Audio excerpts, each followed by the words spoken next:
Bonsoir, les titres de ce journal. Le Premier ministre Dr Ibrahima Kassori Fofana a lancé ce jeudi l'ouverture de l'atelier sur la réalisation d'un répertoire opérationnel africain des métiers, un atelier dont le but est la parfaite maîtrise du marché du travail, surtout en agro-business. Et puis la journée internationale de la jeunesse a été célébrée ce jeudi en différé à la Blue Zone de Kaloum. Les jeunes réclament plus d'espace sécurisé pour leur plein épanouissement, comme l'indique d'ailleurs le thème de cette année. Beaucoup d'enfants ont trouvé la mort en tombant accidentellement dans des puits d'eau. Un Guinéen crée un dispositif qu'il appelle Save Life. C'est pour éliminer le danger qui guette les tout petits devant nos puits d'eau dans nos concessions. C'est tout pour les titres. Encore une fois, bonsoir. Merci de préférer la RTG pour vous informer. On entame ce journal par cette brève. Le président de la République est arrivé ce jeudi 30 août à Beijing, en République populaire de Chine. Professeur Alpha Condé est accompagné d'une forte délégation qui doit prendre part au forum Chine-Afrique qui se tiendra le 3 septembre dans la capitale chinoise. D'autres chefs d'État africains et personnalités étrangères sont attendus à cette rencontre qui doit plancher sur le renforcement de l'axe de coopération entre Pékin et l'Afrique. Nous y reviendrons.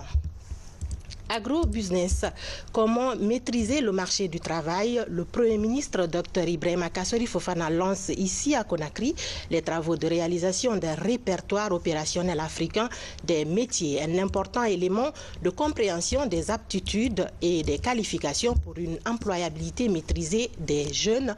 Adi Kabara. La Guinée et ses partenaires veulent mettre en place une nouvelle stratégie en vue de développer les activités agricoles dans le pays tout en facilitant la création d'emplois jeunes car l'agriculture est devenue un business rentable, d'où la nécessité de créer un répertoire opérationnel africain des métiers dans le secteur agricole. Le répertoire vise 4 principaux objectifs. 1. Concourir à une meilleure adéquation formation-emploi. 2. Servir de support à l'analyse qualitative et quantitative de les formations sur le marché du travail, facilitant la prise de décision sur les questions d'emploi. 3. Servir d'outil d'intervention sur le marché du travail en matière de rapprochement des offres et de demandes d'emploi. 4. Présenter une source documentaire opérationnelle sur les contenus des emplois, des métiers et des compétences. Le répertoire opérationnel africain des métiers et des compétences et des emplois plutôt se focalisera sur les secteurs porteurs de croissance qui ont été identifiés ici en Guinée.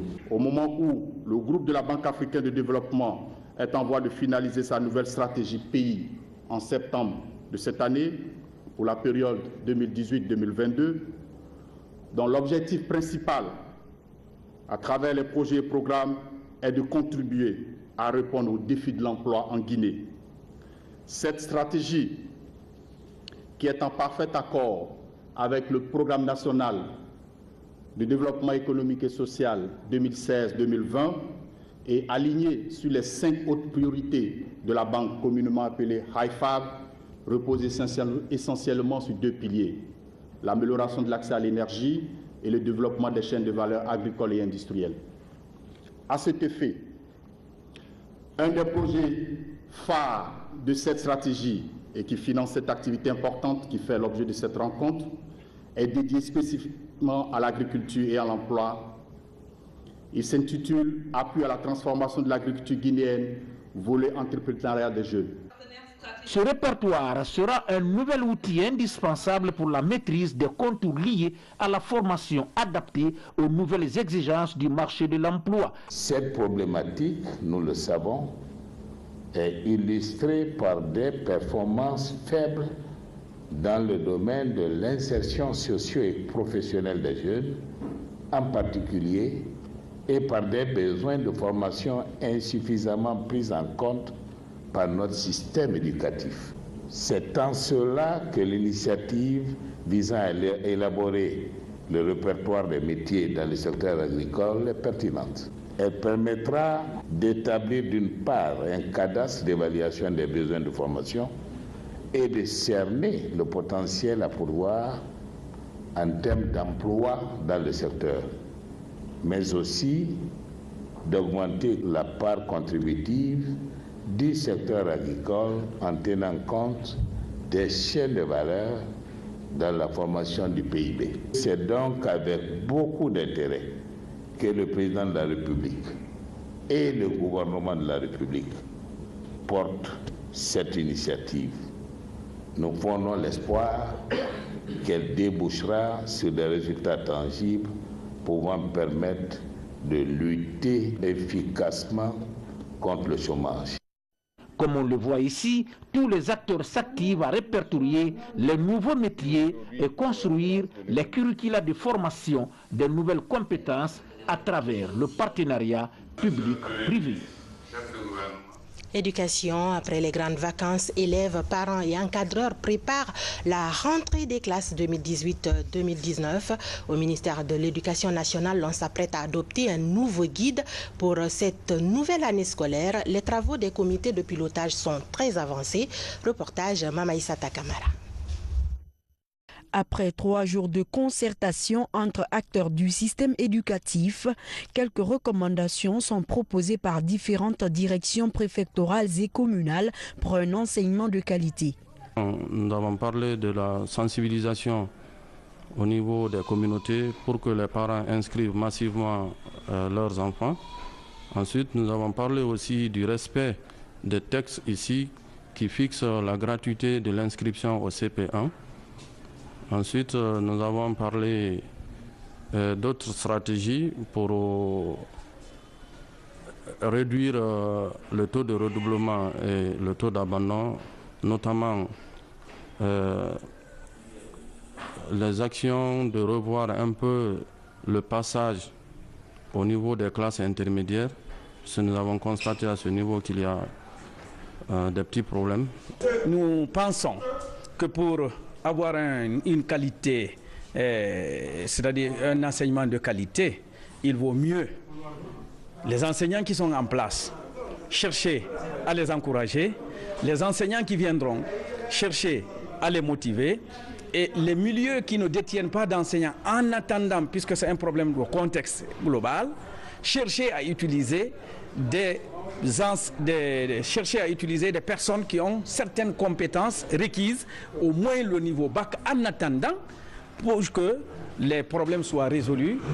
Ces différents problèmes identifiés dans chaque préfecture et commune seront examinés durant ces travaux de comités de pilotage régionaux. Des rapports qui seront soumis aux autorités de l'éducation au cours d'une session nationale afin d'obtenir un document qui va servir de guide pour la prochaine rentrée scolaire.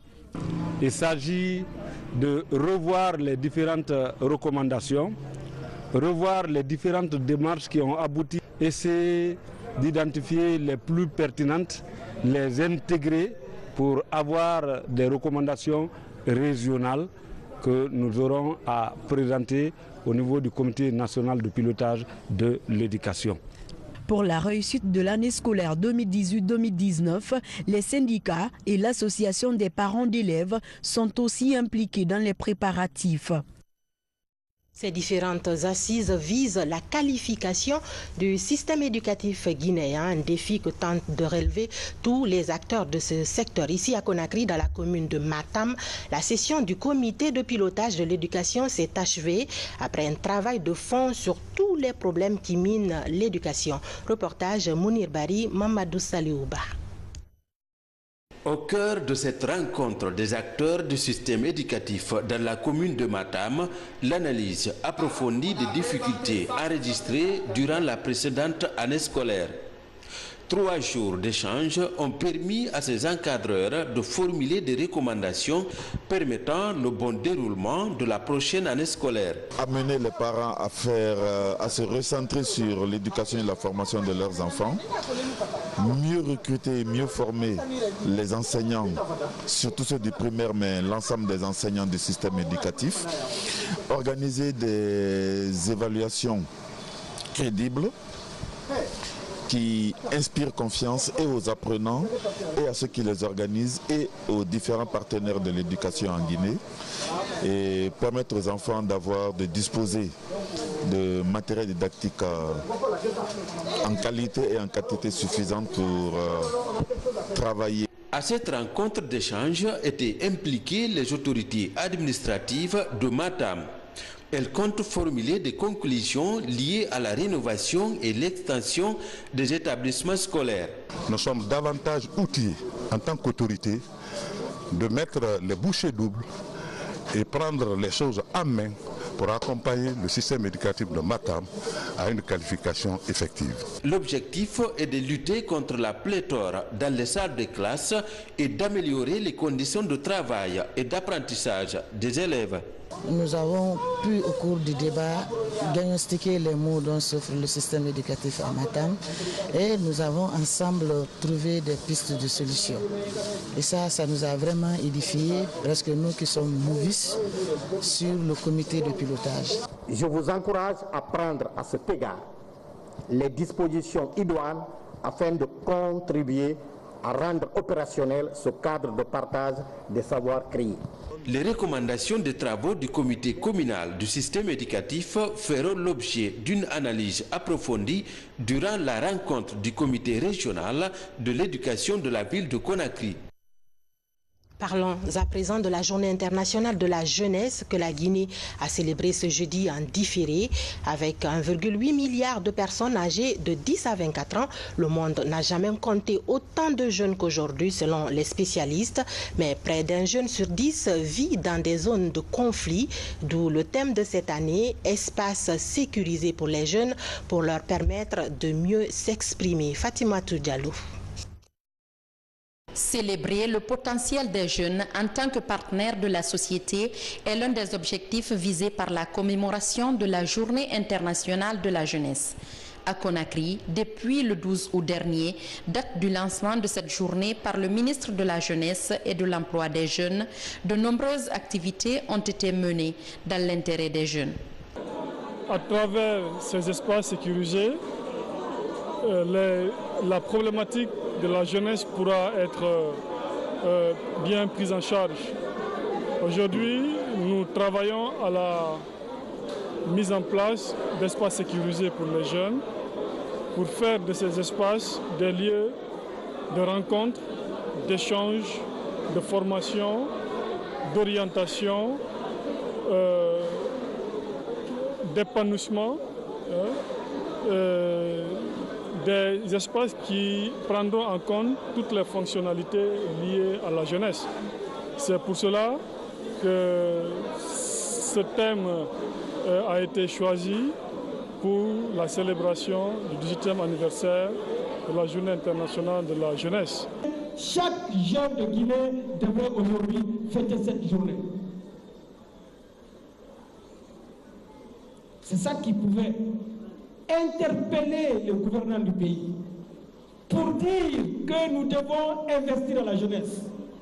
Parce que j'aime souvent dire que c'est vrai, l'eau est une priorité, l'électricité est une priorité, l'éducation est une priorité, la santé est une priorité, mais la jeunesse est une priorité parmi les priorités. Depuis l'institutionnalisation de cette journée en 1999 par les Nations Unies, les structures de jeunesse bénéficient de l'appui des institutions onusiennes comme l'UNFPA. Les jeunes doivent évoluer dans des espaces sécurisés. C'est dans la famille, c'est à l'école, c'est dans la rue, c'est dans tous les espaces possibles. On a mis en place des centres pour les jeunes qui s'appellent SECOS, centres de conseil et d'écoute pour les jeunes. Et dans ces centres, donc ça c'est des moyens pour que des images, des films et autres puissent se faire dans ces lieux, donc c'est dans ce cas. Mais ce que vous avez vu n'est qu'un petit échantillon parce que c'est un projet de 100 000 $ qui est en cours de mise en œuvre. Pour cette 18e célébration, ces jeunes qui évoluent dans différents domaines d'activité socio-professionnelle apprécient le choix du thème de cette année. En fait, ce thème, je me dis que c'est un nouveau concept, mais vraiment qu'il va droit au but, surtout si ce qui est dit est fait. Ce que nous demandons réellement par rapport à cette thématique, c'est d'appliquer ce qui est dit, ministre. Comme il a si bien dit, c'est des espaces sécurisés pour les jeunes. Nous, ça nous réconforte parce que c'est des espaces qui vont nous permettre de venir réfléchir, travailler sur des projets qui vont entrer dans le cadre du développement de notre nation. Cette journée a été l'occasion pour les jeunes de passer à revue les différents projets, mais aussi de planifier des activités pour attirer l'attention des responsables et partenaires sur les préoccupations des jeunes. La communication est un maillon important dans la surveillance épidémiologique. Le ministère de la Santé entend s'en approprier pour harmoniser les plans de communication des spécialistes. En ce qui concerne ce système, Saamara Tolno, Ali Badara Kondé. Les efforts de renforcement du système de santé se poursuivent dans les pays de la sous-région ouest-africaine depuis la fin de l'épidémie de la maladie à virus Ebola. Ces représentants des ministères en charge de la santé, de l'élevage, de l'environnement procèdent à l'aménagement du plan de communication intersectoriel. La démarche vise à mieux prévenir les épidémies et événements de santé conformément à l'approche One Health ou une seule santé. Nous allons élaborer un plan stratégique qui va nous permettre de discuter ensemble, d'orienter nos efforts et en direction de la population et des partenaires de manière à fédérer nos efforts pour bouter hors de nos rayons les maladies d'origine animale et donc les épidémies. L'approche One Health est multisectorielle et multidisciplinaire. Le ministère de la Santé est en partie intégrante donc de la nation. C'est à ce titre que le ministère s'est fait représenter au travers la Direction générale des services de santé des armées. Ces professionnels de la communication devront donc mettre en commun les particularités de leurs départements respectifs. L'objectif est d'aboutir à un plan intégré de communication en santé humaine et animale. Nous avons constaté que plusieurs épidémies sont passées dans ce pays, notamment la maladie à virus Ebola. Et le pays a énormément tiré profit de cette maladie. Malheureusement, nous avons perdu des cadres au niveau de la santé, aussi beaucoup de population. Mais nous pensons que les leçons ont été tirées et que parmi ces leçons tirées, il y a l'établissement des meilleurs plans de communication. Un plan simple, un plan adapté au contexte de la Guinée. Les réflexions issues des échanges de cette rencontre technique doivent produire un nouveau document amélioré. Il sera soumis au ministère de la Santé, de l'Élevage, de l'Environnement, des Eaux et Forêts pour validation. Santé toujours, la ville de Conakry fait son bilan sanitaire après les 6 premiers mois de l'année 2018. Il est question d'évaluer les progrès réalisés tout en identifiant les défis à relever pour fournir de meilleurs soins de qualité aux populations de la capitale. Saamara Tolno. C'est la première réunion du comité technique régional de la santé de la ville de Conakry au compte de l'année 2018. Elle regroupe les cadres et techniciens des structures sanitaires de la capitale. Il s'agit pour eux de faire le bilan des activités réalisées pendant le premier semestre et identifier les défis à relever. C'est le résultat d'une auto-évaluation que nous allons partager. Et ça permet à chaque structure de se situer par rapport à sa planification. Ce qu'il a fait planifier au courant de l'année 2018, nous sommes à la fin du semestre. Qu'est-ce qui a été fait au niveau des services d'encadrement? Qu'est-ce qui reste à faire? À tour de rôle, les gestionnaires des établissements sanitaires de Conakry présentent les résultats des différentes activités menées dans leurs structures respectives. Les résultats qui révèlent une amélioration de la qualité des services, comme le cas du CMC de Matam. Une avancée malgré quelques difficultés. Au niveau du CMC de Matam, je peux vous dire clairement que les activités ont globalement augmenté, surtout au niveau des hospitalisations, au niveau de la disponibilité en produits pharmaceutiques, parce que l'État nous a doté de subventions. Et lorsqu'on fait même, on compare même la période du monitorage là avec la période précédente, c'est-à-dire le premier semestre 2017, on se rend compte qu'il y a eu une évolution très importante de la disponibilité en médicaments, du niveau des hospitaliers, de l'utilisation en fait de notre CMC. Mais il y a un seul paramètre là-bas qui n'a pas complètement fonctionné, où se trouve réellement le vrai dysfonctionnement au niveau du CMC, c'est l'enregistrement de consultations. Cette rencontre d'échange de 4 jours devra permettre aux populations d'avoir accès aux soins de qualité. Une ambition qui répond à la politique de relance et de résilience du secteur de santé élaborée par le gouvernement guinéen après Ebola. Du côté des services de santé des armées, l'on assiste à un renforcement des capacités opérationnelles des structures à travers un don de la Fondation française Biomérieux, des matériels de laboratoire notamment. C'est pour une prise en charge effective des patients civils et militaires. Reportage sergent-chef Lamine Sanakamara. La modernisation de l'armée concerne tous ces secteurs sociaux de base. La hiérarchie militaire met les bouchées doubles afin de rester dans la vision de la réforme du secteur de sécurité en cours dans le pays. C'est le cas du service de santé des armées dont l'apport des partenaires et des autorités de tutelle accroît sa capacité opérationnelle. Dans cette dynamique, il bénéficie ces matériels de laboratoire, un geste de la Fondation Biomérieux. C'est une dotation en matériel informatique, mais qui sera suivie donc d'installation d'un outil de gestion des laboratoires, un logiciel qui est accessible, très facile à utiliser, qui va vous permettre donc d'avoir les données des patients, donc la traçabilité donc des données, aussi bien des échantillons, ainsi de suite, et surtout le rendu des résultats. Si vous excluez la partie laboratoire, vous avez perdu la partie biologique, et si vous perdez la partie biologique, vous ne ferez pas un bon diagnostic clinique, et si vous n'avez pas un bon diagnostic clinique, vous ne pouvez pas faire une bonne prise en charge thérapeutique. Et dès l'instant où vous ne faites pas une bonne prise en charge thérapeutique, vous avez raté la maladie et vous la laissez se propager. Et mieux, vous ne pouvez pas parler de prévention également si vous ne maîtrisez pas les données d'un pays. Voilà pourquoi la Fondation Biomérieux a choisi d'intervenir au sein de l'armée. Ce don de matériel de laboratoire vient s'ajouter à de nombreux autres lots. Il permet la meilleure prise en charge d'innombrables patients militaires et civils du pays. Au nom de Monsieur le ministre d'État chargé de la Défense nationale, au nom du chef d'état-major général des armées, au nom de tout le personnel du service de santé des armées, nous voulons donc remercier la Fondation Biomérieux pour ce geste. Et nous voulons aussi rassurer le professeur que ce geste sera utilisé à bon escient. Le constat révèle que les structures sanitaires des forces armées reçoivent plus de patients civils que militaires, ce qui renforce les relations civilo-militaires. C'est pourquoi les autorités de la direction du service de santé des armées se réjouissent de la réception de cet autre lot de matériel. Je vous le disais dans les titres, de nombreux enfants ont trouvé la mort en tombant accidentellement dans des puits d'eau non couverts dans de nombreuses concessions familiales. À Amdalaï, 2 enfants ont trouvé la mort le même jour en tombant par accident dans un puits. Depuis ce triste moment, Tierno Mamadouba, un des voisins, a trouvé une option. Il a créé un dispositif qu'il a appelé Save Life, entendez sauver la vie. Suivez ce reportage de Mohamed Seyar Souma. À Conakry, nombreuses concessions sont dotées des puits d'eau. Mais il se trouve que l'écrasante majorité n'est pas couverte. Une fenêtre ouverte aux accidents de plus en plus récurrents. C'est le cas dans cette famille vivant au quartier Amdalaï Pharmacie.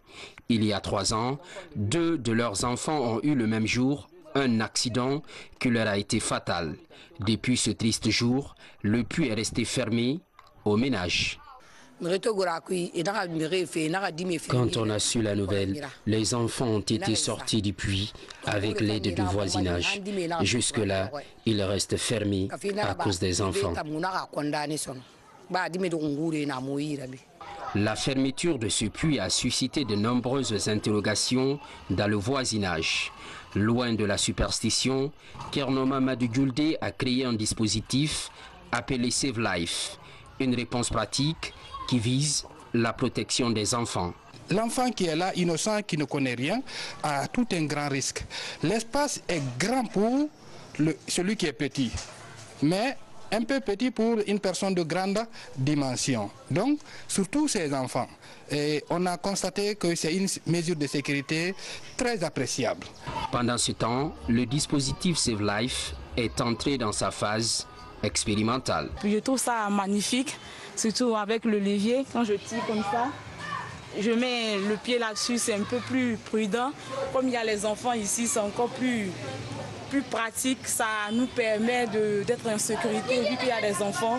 Vraiment, je trouve ça magnifique, je trouve ça prudent, quoi. Le créateur Kerno Mamadou Djoulde n'est pas à sa première expérience. Depuis 2012, il a réalisé entre autres des machines à taper le bazin et les foyers améliorés. La dernière invention dénommée Save Life commence à faire du chemin. L'initiateur compte bien élargir son champ afin de conquérir le marché international. Pour le réussir, il plaide pour plus de formations qualifiantes. Travaux publics, après avoir été démontée, la passerelle de Bessia sera bientôt remplacée. Elle ne sera plus en béton mais en métal. Les travaux sont presque achevés et la pose de la nouvelle infrastructure est imminente. En attendant, la traversée de l'autoroute est en ce moment très compliquée pour les piétons, en majorité des femmes. Ansouman Toumani Kamara. Environ un mois après le démontage de la passerelle défectueuse de Bessia Rond-Point, les travaux de construction de la nouvelle évoluent. En lieu et place de la passerelle en béton, c'est un ouvrage métallique qui sera installé.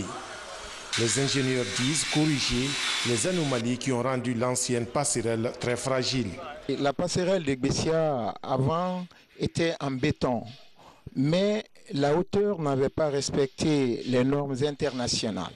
Alors après les études de faisabilité, on est convenu sur une passerelle métallique au lieu de reprendre encore une passerelle en béton qui non seulement coûte très cher et ça allait retarder les usagers pendant plusieurs mois.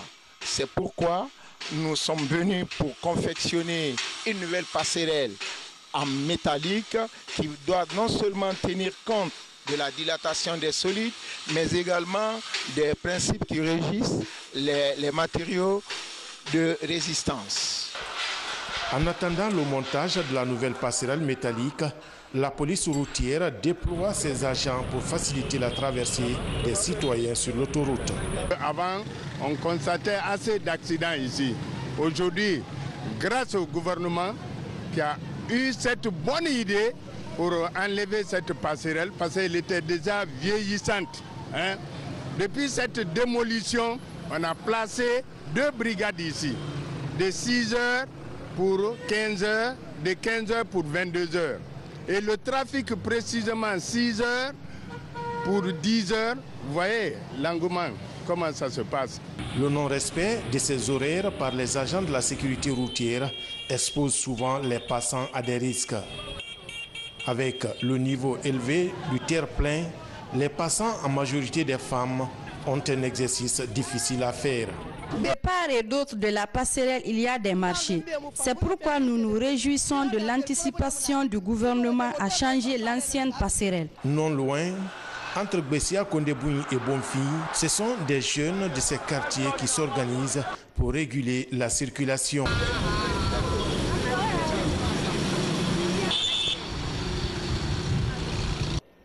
Le sens unique en vigueur, les matins et les soirs sur l'autoroute, n'est pas respecté par tous les usagers. Et plusieurs cas d'accidents mortels ont été enregistrés sur ce tronçon. Le nom du mouvement, c'est le mouvement citoyen pour la promotion du civisme et de défense des droits. Depuis que nous avons commencé d'abord, on n'a pas enregistré d'accident. Ça fait 4 mois de cela, il n'y a pas eu d'accident. Même un chat ou un chien n'a été accidenté ici depuis que nous avons commencé. L'installation d'une passerelle à Dabondi sur l'autoroute pourrait aussi réduire le nombre d'accidents à ces endroits. Un souhait exprimé par le chef de quartier de Dabondi. En plus bref et en image, c'est une bonne nouvelle pour les producteurs de la sous-préfecture de Gongoré et d'Ampita. Ils disposent désormais d'un ouvrage de franchissement moderne pour écouler leurs récoltes. C'est le pont qui relie la sous-préfecture de Miti d'Andalaba à celle de Gongoré d'Ampita. Il a été réalisé grâce à l'amicale des jeunes ressortissants pour le développement de Djindji. Et puis un mot de religion pour parler du pèlerinage chrétien. 80 pèlerins catholiques et anglicans marchent sur les traces de la Vierge Marie. Depuis 3 semaines maintenant, ces pèlerins vivent une marche de foi unique avec autant d'épreuves, mais pour tous, c'est une expérience exceptionnelle qui renouvelle leur attachement au Christ et à Marie, la mère de l'Église pour les catholiques. Témoignage en images dans ce reportage de nos envoyés spéciaux, Mohamed Lamine Solano et Antoine Macolé depuis l'Italie. Ils sont précisément à San Damiano, à 70 km de Milan. De Lisbonne à ce petit village italien de 200 âmes, les pèlerins catholiques et anglicans de Guinée ont parcouru 3710 km en bus, soit plus de 30 heures de route en 3 semaines. Au quotidien, le réveil est entre 6 et 7h30 du matin pour des journées essentiellement consacrées à la visite du sanctuaire des apparitions mariales, messes et rosaires. Un cocktail important d'épreuves, mais la foi des pèlerins reste debout. C'est une démarche de foi. Ça me donne de la force à suivre mon Dieu. Je ne suis pas fatiguée. C'est physique, mais avec la foi, on les supporte. L'épreuve physique n'est rien par rapport à ce qu'on veut spirituellement. Donc, cette démarche, une fois qu'elle est spirituelle, la tradition de se réveiller tôt, de prier à tout moment, s'accomplit aussi merveilleusement que la volonté de Dieu. Une foi fortifiée, malgré les caprices de la météo et du programme parfois modifié. C'est pour beaucoup de pèlerins le sens de leur présence ici, se couper de la vie quotidienne pour se ressourcer dans la foi, un exercice spirituel de haute portée religieuse pour le chrétien. Je vis cette démarche dans un climat de prière, de partage, mais aussi de pratique de la parole de Dieu. Dans les messes de chaque jour, avec nos aînés et mes confrères prêtres, en participant à l'Eucharistie, je fais l'effort par tant de manières pour imiter la vie des saints, cette vie qui leur a permis d'avoir un amour plus brûlant pour Dieu. Ce vendredi, les pèlerins chrétiens quittent San Damiano pour Assise, 540 km à parcourir pour 7 heures de route. Il leur restera 240 km à faire pour allier Rome, la capitale de la foi chrétienne, où une audience avec le pape François est annoncée pour le 5 septembre. Ça pourrait requinquer chacun des pèlerins avant de regagner Conakry quelques heures après. Ici, tous le croient. L'actualité internationale en plus bref, Thierno Ousmane Diallo nous amène tout d'abord en Birmanie où de fortes pluies ont causé des dégâts, en Espagne ensuite où des manifestants sont sortis pour dénoncer le tourisme de masse. Vous suivrez également l'indignation soulevée après la mort d'espèces animales protégées, les rhinocéros notamment au Kenya. Suivi.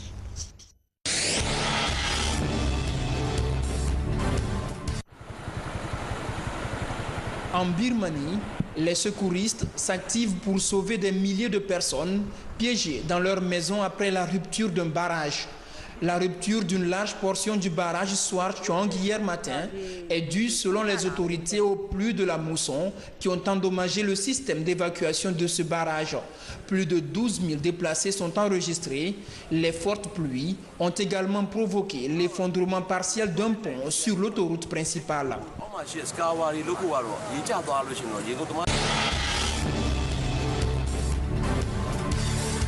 Au large de la baie de Seine, pêcheurs français et britanniques s'affrontent autour de la coquille Saint-Jacques. Mardi dernier, des bateaux normands ont cherché à faire fuir des Britanniques d'un gisement de coquilles qu'ils tentent de préserver. La raison du litige, des réglementations différentes pour les pêcheurs des deux pays.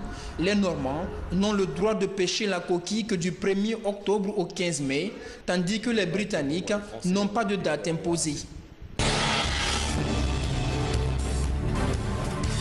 Au Kenya, la mort de 11 rhinocéros alimente les débats. C'est l'histoire d'un projet d'1 million de dollars transformé en cauchemar. Les rhinocéros avaient été transportés dans un nouveau parc grâce à ce financement. Cependant, la mauvaise qualité de l'eau destinée à leur consommation et tirée d'un fourrage les a rendus malades, entraînant la mort des 11 rhinocéros. Grosse déception, surtout que cette espèce est en voie de disparition.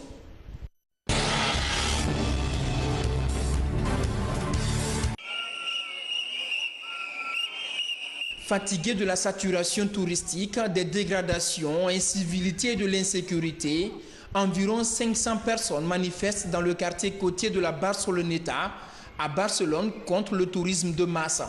Ils dénoncent entre autres la flambée des loyers, la saturation des espaces publics ou encore la dégradation de l'environnement du fait de la forte affluence des touristes dans le pays. En 2016, par exemple, l'Espagne a accueilli plus de 75 millions de touristes.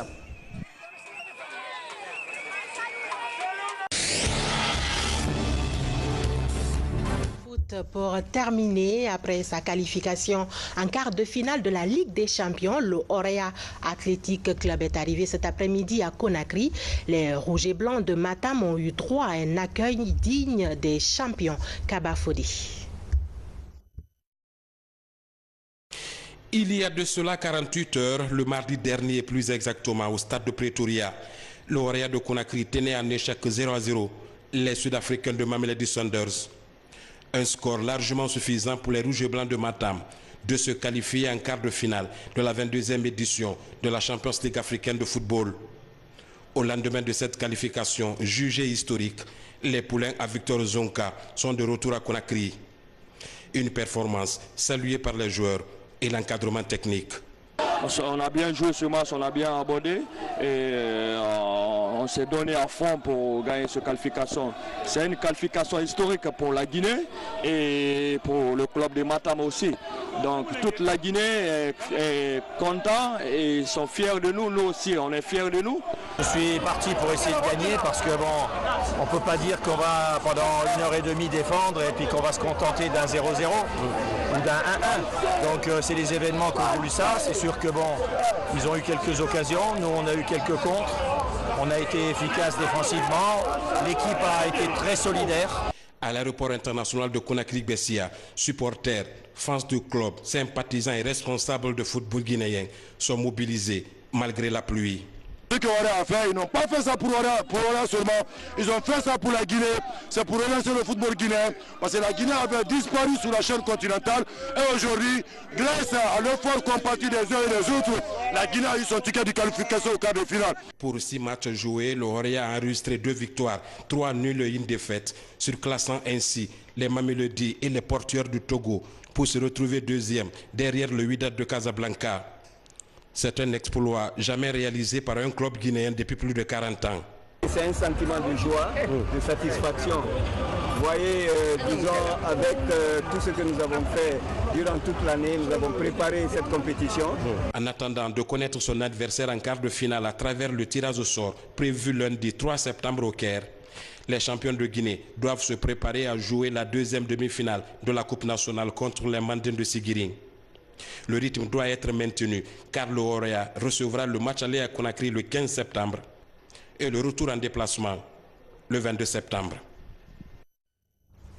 C'est tout pour ce journal. Merci de l'avoir suivi. Je vous souhaite du plaisir en compagnie des programmes de votre télévision nationale que vous pouvez également suivre sur notre site www.rtgcoloma.info.